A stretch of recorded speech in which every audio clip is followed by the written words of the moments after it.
So here on the bench today, we have a ZX Microdrive. And for you British people, you might remember this. For us North Americans, this is totally new to me. But I'll make a better video on that later. Today, we are working on the micro cassettes that, and it's gonna go to macro here. There we go. The micro cassettes that go with the Microdrive. Now, they look okay, but they have a foam pad on the very top, just underneath the tape right here. And what the problem is that it's about 30 years old, and that foam is no good anymore. So I need to replace it with something better, because if it gets used, it'll compress, it'll crumble, it'll fall into the micro cassette, it'll jam it, it will break it, or otherwise it will ruin the tape. So what I have, actually let's put that on the vise later, is basically felt pads. The stuff you buy at Walmart or something like that for a couple of bucks. And I've cut them up and squared it, and I have this little tiny, oh you actually almost dropped it, little tiny felt pad. And this is what we're putting in here today. Now already it's too thick, so I have to go and quickly just take off the white adhesive foam backing on this. And that's just... Oh, that ripped it.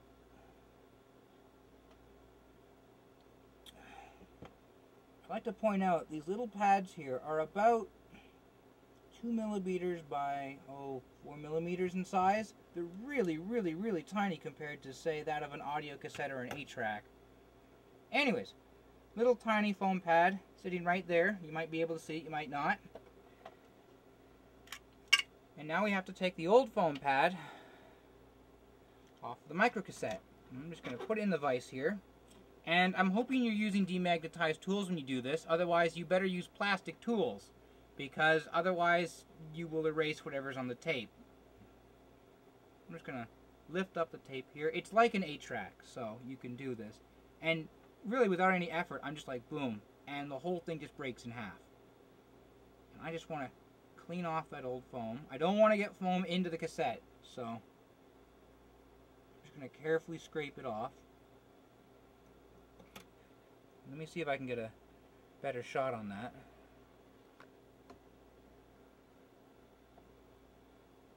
Is that better? No. Come on. There we go. And I'm just going to carefully scrape that off and try and blow any dust off. I just totally blew the pad across the table. And the glue, the old glue is pretty good on here, but because we've taken the foam pad off of this, we need another adhesive, so I'm going to be using crazy glue. And I'm getting some wacky capillary action here, so pardon if I just, come on, there we go. I don't need a whole hell of a lot, just enough to hold it down. I don't want to turn the thing into a block. And then it's just as simple as grabbing with a set of tweezers and dropping it on. And I put this in a very awkward position, but I should be grabbing it the top with that and then holding it in place. And the pad just kind of sits there. So don't move on me. It might take a moment or so for you to center it.